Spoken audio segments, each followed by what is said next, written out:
श्री गणेशाय नमः. श्री सरस्वती नमः. श्री गुरुभ्यो नमः. श्री दत्तात्रेयाय नमः. श्री रुक्मिणी पांडुरंगाभ्यां नमः.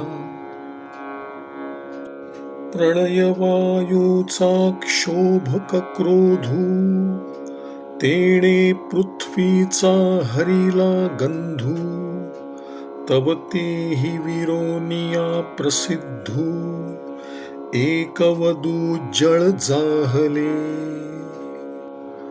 प्रलयवायूचा क्षोभ करणारा जो क्रोध त्याने पृथ्वीचा गंध हरण केला असता ती विरघळून जाऊन एकरूप जल होते. क्षोभला वायू असमसाहस, तो हरी जळाचा जळरस, तेव्हा जळाचा होय ऱ्हास, सावकाश प्रळय महातेजी. त्यानंतर तो भयंकर क्षुब्ध झालेला वायू जळातील रसाचे हरण करतो, त्यामुळे जलाचा प्रलयकालच्या महातेजात लय होतो. त्या तेजाचा निज संभ्रम, वायू बळे ग्रासती तम, तेव्हा प्रळय वायू परम, भरोनी व्योम कोंदाटे. त्या तेजाच्या क्षोभाला तम म्हणजे अंधकार वायुबळाने ग्रासून टाकतो, त्याबरोबर आकाश प्रलय वायूने दाट भरून जाते. त्या प्रळय वायूचा स्पर्श, चपळतेसी सर्व ग्रास, करुनी ठाके अवकाश, तेव्हा वायू ते आकाश निःशेष ग्रासी. त्याच्या स्पर्शाला आणि चपलतेला अवकाश ग्रासून सोडतो, त्यामुळे वायूचाही आकाशात निःशेष लय होतो. आकाशाचा जो शब्द गुण, तो प्रळय काळू गिळी संपूर्ण, तव क्षोभला तामसाभिमान, तो करी प्राशन गगनाचे. आकाशाच्या शब्द गुणाला प्रलयकाल सबंध गिळून टाकतो. इतक्यात तामस अभिमान क्षुब्ध होतो, तो आकाशाला ग्रासतो. दश इंद्रियांचा गोंधळा, राजसाभिमानी रिघाला, चित्त चतुष्ट्याचा मेळा, तोही प्रवेशला सात्विकाभिमानी. 10 इंद्रियांचा गोंधळ राजस अभिमानात शिरतो. चित्तचतुष्ट्याचा मेळा सात्विक अभिमानात प्रवेश करतो.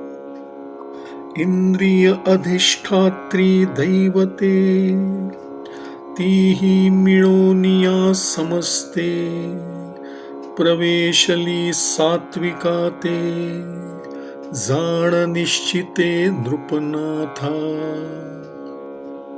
इंद्रियांच्या ज्या अधिष्ठात्री देवता त्याही सर्व मिळून सात्विक अहंकारात लीन होतात असे तू निश्चयाने जाण.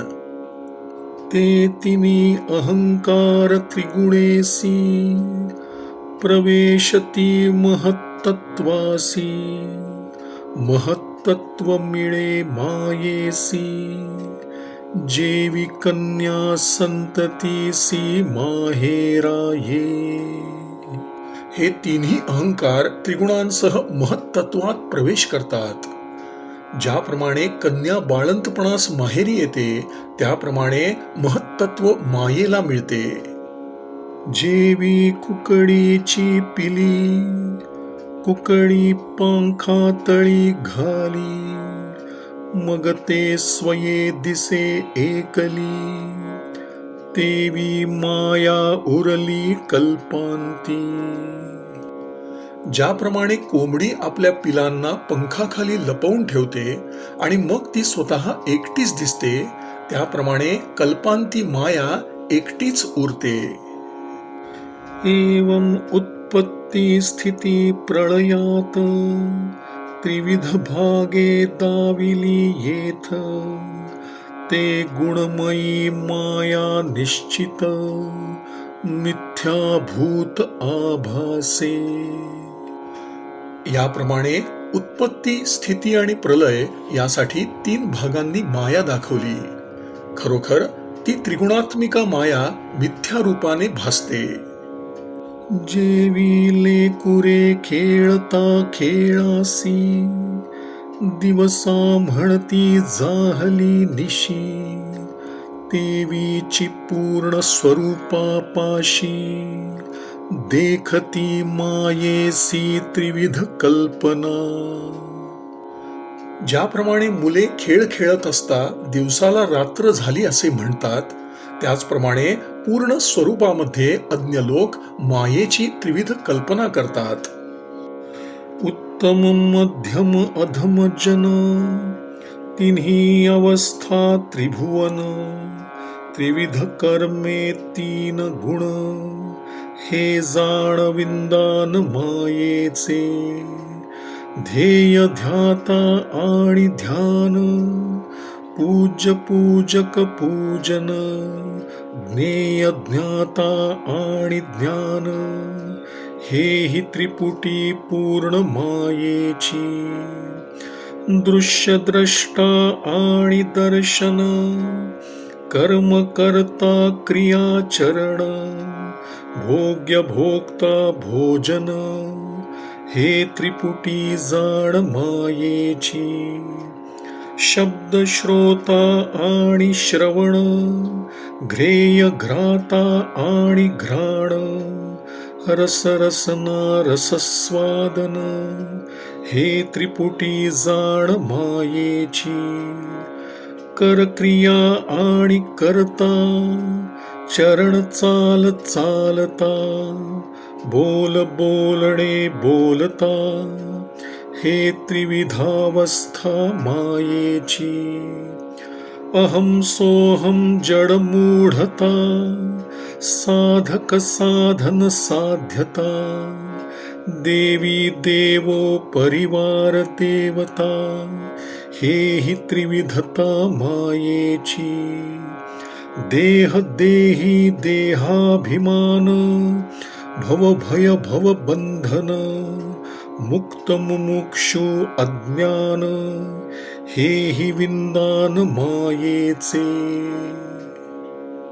सुख दुःख जडत्व पूर्ण, आधी समाधी व्युत्थान, उत्पत्ती स्थिती निधन, ही लक्षणी संपूर्ण माया विलसे. उत्तम मध्यम अधम असे 3 प्रकारचे लोक, जागृती स्वप्न सुषुप्ती या 3 अवस्था, भूलोक स्वर्गलोक आणि पाताळ लोक हे त्रिभुवन, संचित क्रियमाण आणि प्रारब्ध असे त्रिविध कर्म, सत्व रज आणि तम हे 3 गुण, ध्येय ध्याता ध्यान, पूज्य पूजक पूजन, ज्ञेय ज्ञाता ज्ञान इत्यादी हे सर्व मायेचे कार्य आहे. अहम सोहम जडमूढता, साधक साधन साध्यता, देवी देव परिवार देवता, देह देही देहाभिमान इत्यादी सुखदुःख जडत्व वगैरे या सर्व लक्षणांनी माया विकास पावते. नभी निळिमा पूर्ण भासे, शेखी निळिमेचा लेशही नसे, देवी स्वरूपी माया आभासे, मिथ्यावेशे मायिक. आकाशात सर्व ठिकाणी नीलत्वाचा भास होतो, पण प्रमाणाने विचार करू लागले असता तेथे त्याचा लेशही नसतो. त्याचप्रमाणे आत्मस्वरूपामध्ये मायेचा आभास होतो, पण ती मिथ्या आहे.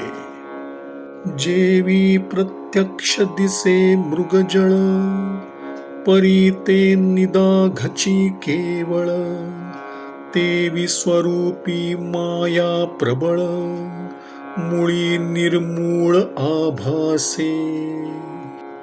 मृगजल प्रत्यक्ष दिसते, पण ते रखरखीत ऊन असते.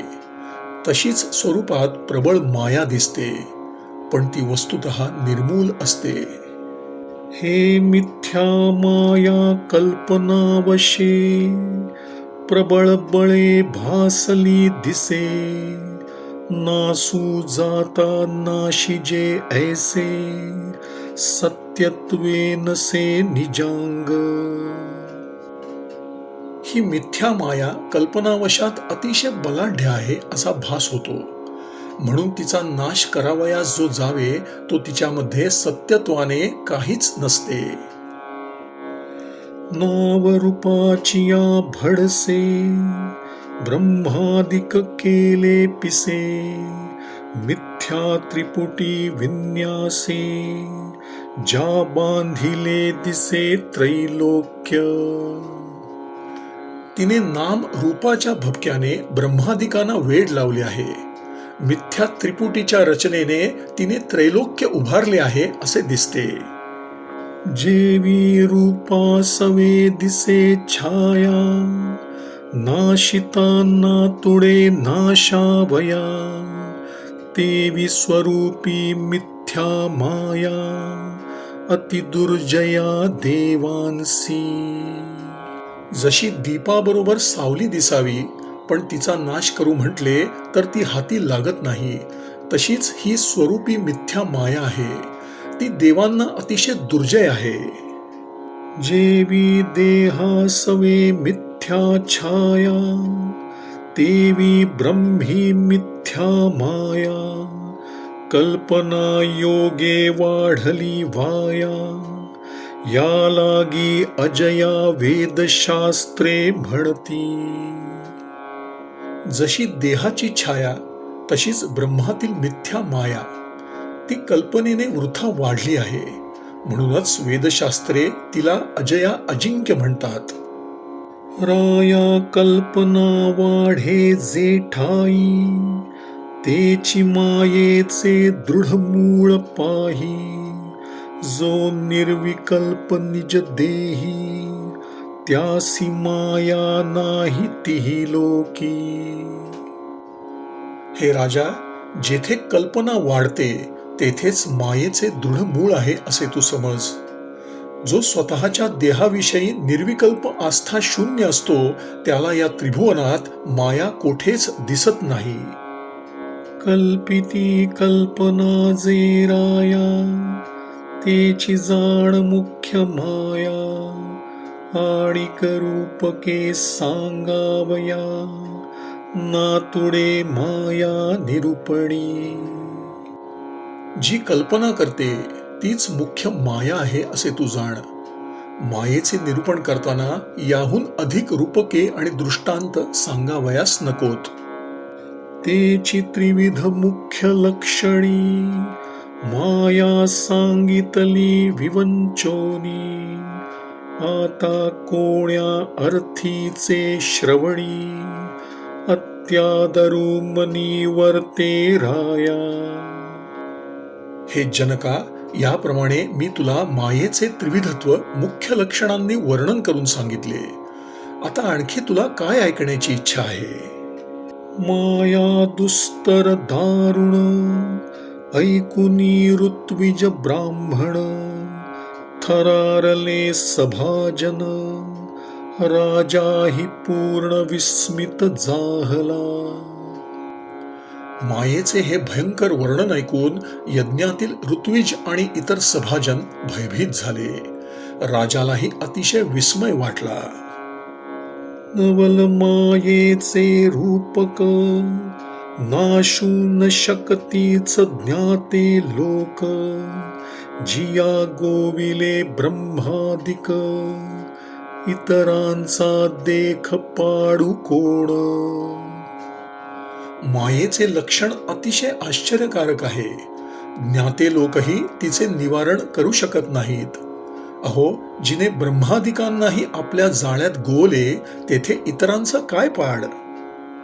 माया आक्रमुनी शिवासी, तोही आणिला जीवत्वासी, ते माया तरवे दीनासी, तो उपावो यासी पुसोपा. तिने शिवावरही आपल्या कल्पनेचा अंमल बसवून त्याला जीवत्व आणले. तेव्हा अशा या प्रबल मायेचे सामान्य जनांना कोणत्या उपायाने उल्लंघन करता येईल ते आपण यास विचारावे. सुखोपाये दीन जन दुस्तर माया तरती पूर्ण तदर्थी राजा आपण अत्यादरे प्रश्न श्रद्धेने पुसे. असा विचार करून जनक राजा मोठ्या आदराने आणि श्रद्धेने मायेच्या उल्लंघनाचा सर्व जनास सुलभ असा उपाय विचारू लागला. अतिदुस्तर हरीची माया ऐकोनी हासे आले राया लटकीच परी देहाभिमानिया बाधावया दृढ जाहली. हरीची माया अशी अति दुस्तर आहे हे ऐकून राजाला हसू आले. अहो, ती लटकीच असूनही देहाभिमानी पुरुषांना दृढबद्ध करावयास तयार झाली. माया दुस्तर शास्त्र प्रसिद्धी तेथ बाळे भोळे स्थूळ बुद्धी सुखे तरती कोणे विधी तो सांग त्रिशुद्धी उपावो.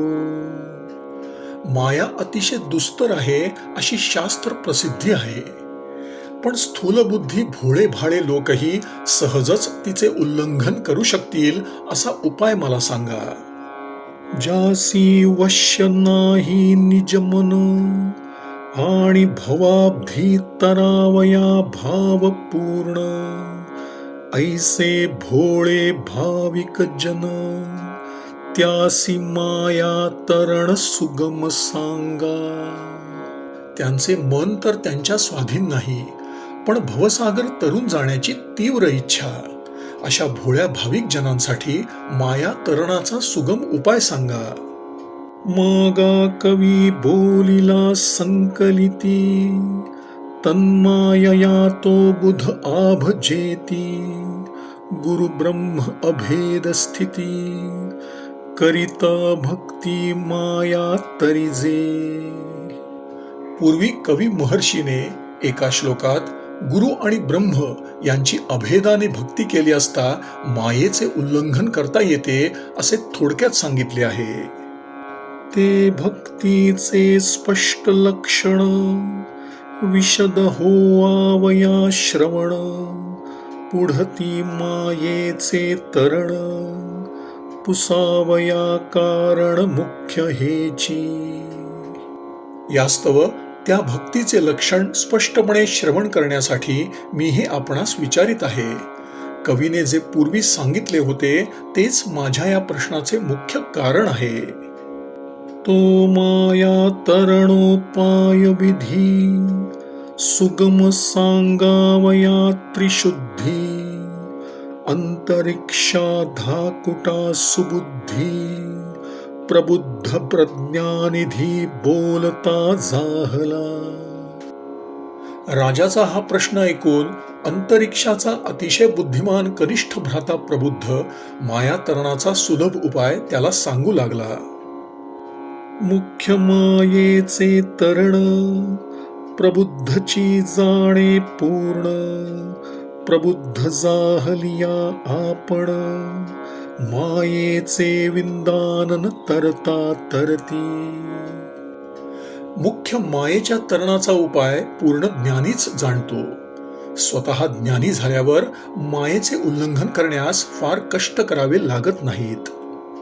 मनी विषयाचा छंदू तो केवळ महाबाधू विषय त्यागी तो प्रबुद्धू तोची विषदू भावो ऐका.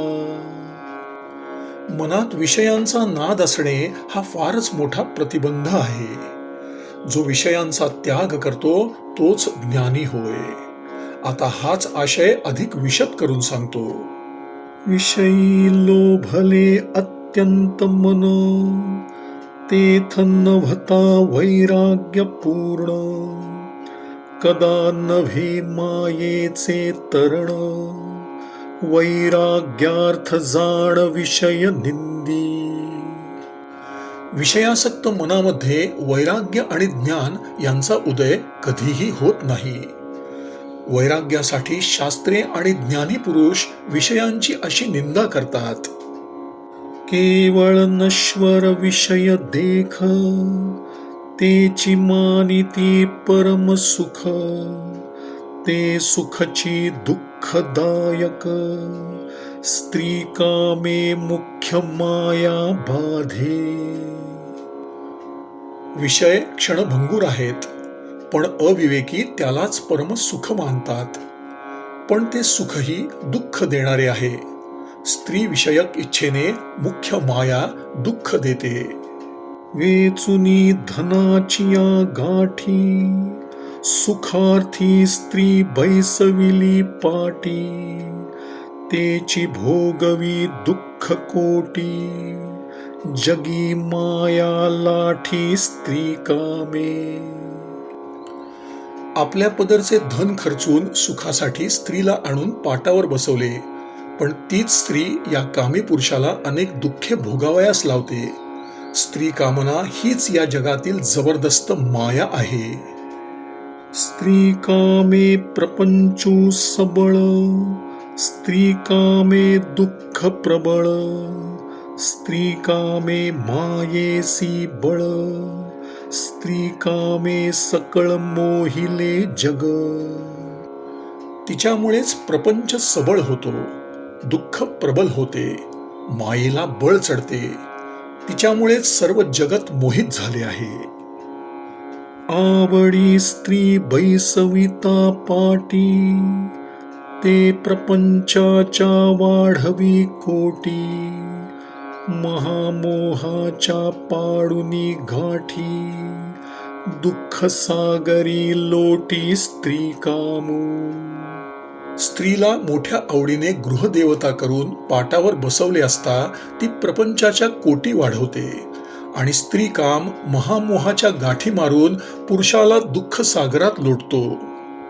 जे नवमास वाहे उदरात, ते माता करुणी अनाप्त, स्त्रियेसी मानिती अति आप्त, ऐशी माया समर्थ स्त्री कामे. जी माता 9 महिने आपल्या उदरात वाहते, तिला दूर करून मूढ स्त्रीला परम आप्त मानतात.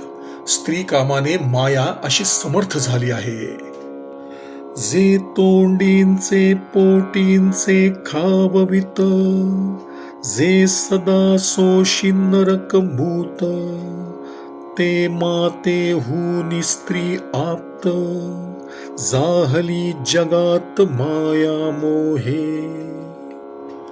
जी आई आपल्या तोंडातील आणि पोटातील घास काढून याला खाऊ घालते आणि बाळपणी याच्या मलमूत्रांचे लेप सहन करते, तिच्याहूनही स्त्री या जगात मायामोहाने आप्त झाली आहे.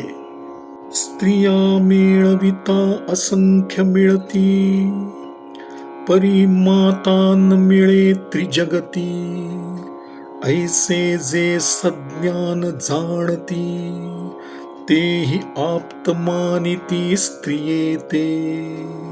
स्त्रिया मिळवू लागल्यास असंख्य मिळतील, पण माता त्रिभुवनात एकही मिळणार नाही असे जे ज्ञानी जाणतात, तेही स्त्रीला परम आप्त मानतात.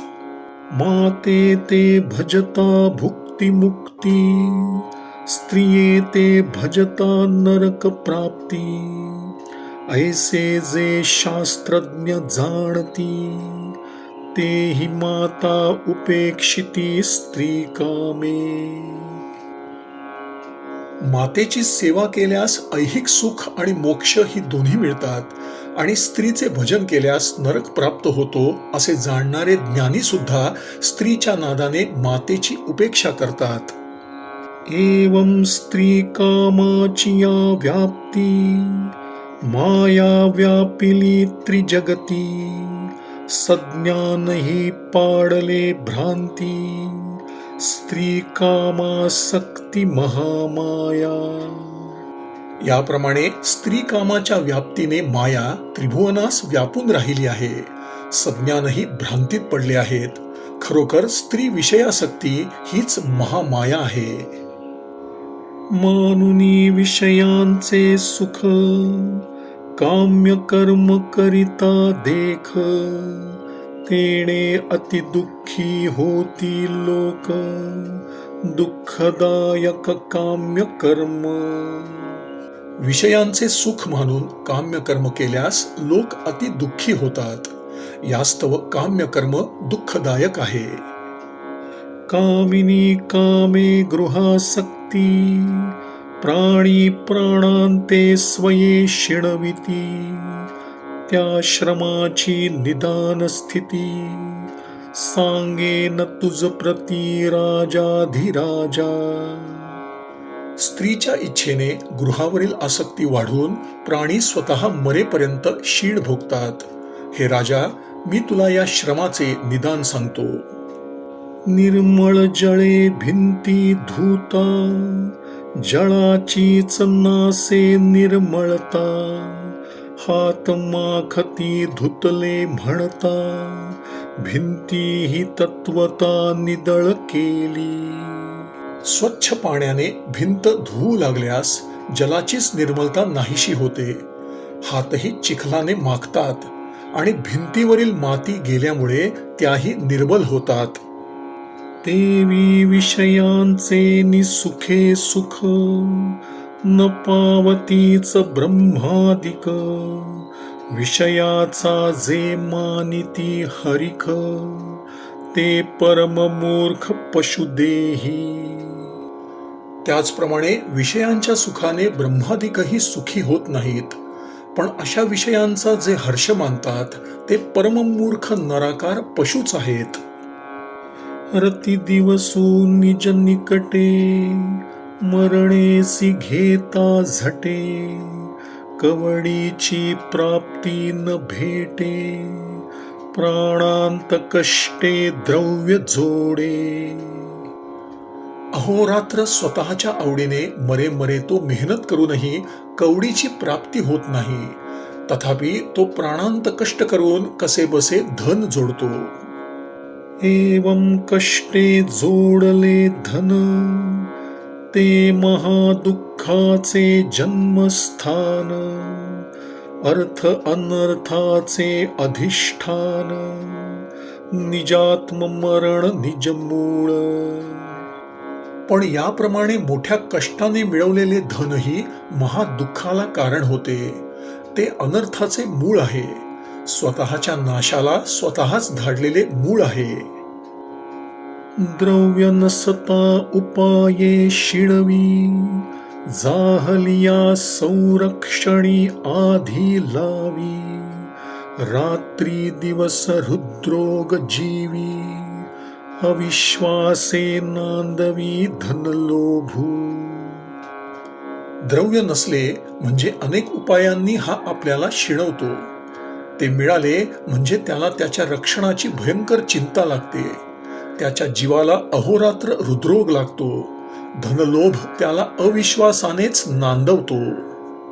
माय बापांशी चोरी करवी, स्त्री पुत्रासी कलहो लावी, सुहृदांते दूरी दुरावी, हे द्रव्याची पदवी स्वाभाविक. आईबापांपासून चोरून ठेवणे, स्त्री पुत्रात कलह लावणे आणि परममित्रासही दूर सारणे हा द्रव्याचा स्वाभाविक धर्म आहे. द्रव्यापाशी आधी व्याधी, द्रव्यापाशी दुष्ट बुद्धी, द्रव्यापाशी सलोभ क्रोधी, असत्य निरवधी द्रव्यापाशी. द्रव्यापाशी अतिविकल्प, द्रव्यापाशी वसे पाप, द्रव्यापाशी अतिसंताप, पूर्ण दुःख रूप ते द्रव्य. द्रव्यापाशी आधी व्याधी, दुष्टबुद्धी, लोभ, क्रोध, परमावधीचे असत्य, अतिविकल्प, पाप आणि अतिसंताप हे दोष नित्य राहतात. त्यामुळे द्रव्य सर्वथा दुःख रूप आहे. दाने त्यागिता फळ गोमटे, लोभिया नरकाने हटे तटे, द्रव्या ऐसे गावोखटे, आनन भेटे तिही लोकी. दानाकडे त्याचा विनियोग केल्यास त्यापासून पुण्य लागते, पण लोभ्यांना ते बळजबरीने दुःखात लोटते. यास्तव हे जनका, द्रव्यासारखी वाईट वस्तू या त्रिभुवनात दुसरी नाही. नळिया चणियांचे आशा, वानरे मुठी धरणे तोची फासा, तेवी द्रव्य दाराभिलाषा, नरदेह दशा अधपाती. वानराने चण्याच्या आशेने पाशाजवळ येऊन त्याची नळी जो हातात धरावी तोच तो पाशात अडकतो. त्याचप्रमाणे द्रव्य आणि स्त्री यांच्या अभिलाषाने नरदेहाची दुर्दशा होऊन त्याचा अधप्पात होतो. द्रव्य सहसा न मिळे पाही, मिळे तरी अनिती अपायी, या लागी द्रव्याच्या ठाई, सुख नाही त्रिशुद्धी. अगोदर जीवापाड कष्ट करूनही सहसा द्रव्य मिळत नाही, आणि जरी कदाचित मिळाले तरी लोभ्याची नीती सुटते आणि त्यामुळे ते त्याला अपायच करते. यास्तव द्रव्यामध्ये सुख नाही हे मी तुला त्रिवार सांगतो. धनवेचोनी फाडो वाडे, घर करीती वाडे कोडे, ते अध्रुवत्वे सवेची पडे, थिते द्रव्य बुडे आयुष्येसी. अहो, पुष्कळ धन खर्च करून मोठ्या आवडीने घर बांधतात, पण क्षणभंगुरत्वामुळे आयुष्यासह ते सर्व बुडून जाते. करुणी आयुष्याचा मातेरा, मुद्दल सिंचने जोडिले पुत्रा, त्या पुत्राच्या मरणद्वारा, दुःख दुर्धरा माझी बुडती. सर्व आयुष्याचा मातेरा करून आणि अगणित धन खर्च करून पुत्र संपादन केला, पण त्या पुत्राच्या मरणद्वारा बिचारा दुःखातच बुडाला. प्रपंचींचे सुहृद समस्त, जव स्वार्थ तव होती आप्त, स्वार्थ विरोधे ते अनाप्त, होऊनी घात सुहृदा करीती. प्रपंचातील सर्व सुहृद जोवर त्यांचा स्वार्थ साधत असतो तोवरच आप्त असतात, पण स्वार्थाशी विरोध येऊ लागला की तेच वैरी होऊन त्याचाच घात करतात. करोनिया अतिहव्यासू, मेळविती नाना पशु, त्यांचा सवेची होय नाशू, तेणे दुःखे त्रासू गृहस्थांसी. मोठा हव्यास धरून गायी, म्हशी, घोडे इत्यादी अनेक पशु संपादन करतो, पण लागलीच त्यांचा नाश होतो. त्यामुळे या गृहस्थाला अतिशय दुःख होते.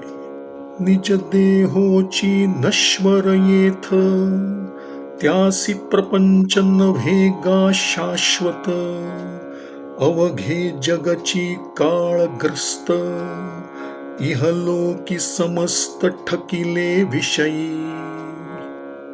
अगोदर आपला देहच जर नश्वर आहे तर प्रपंच तरी सत्य कसा असेल. या सर्व जगाला काळाने ग्रासले आहे, त्याने सृष्टीतील सर्व प्राण्यांना ठकवले आहे, सर्व लोकांना फसवले आहे. मनुष्य देहो कर्मभूमी प्राप्त, तो लोक म्हणती कर्मजित, हा जैसा नश्वर येथ, तैसाच निश्चित नश्वर स्वर्गू. या कर्मभूमीत जो मनुष्य देह प्राप्त होतो त्याला कर्मजित कर्माने संपादिलेला असे म्हणतात. पण हा लोक जसा नश्वर आहे तसाच स्वर्गही नश्वर आहे, कारण तोही कर्मजितच. श्रीराम श्रीराम श्रीराम श्रीराम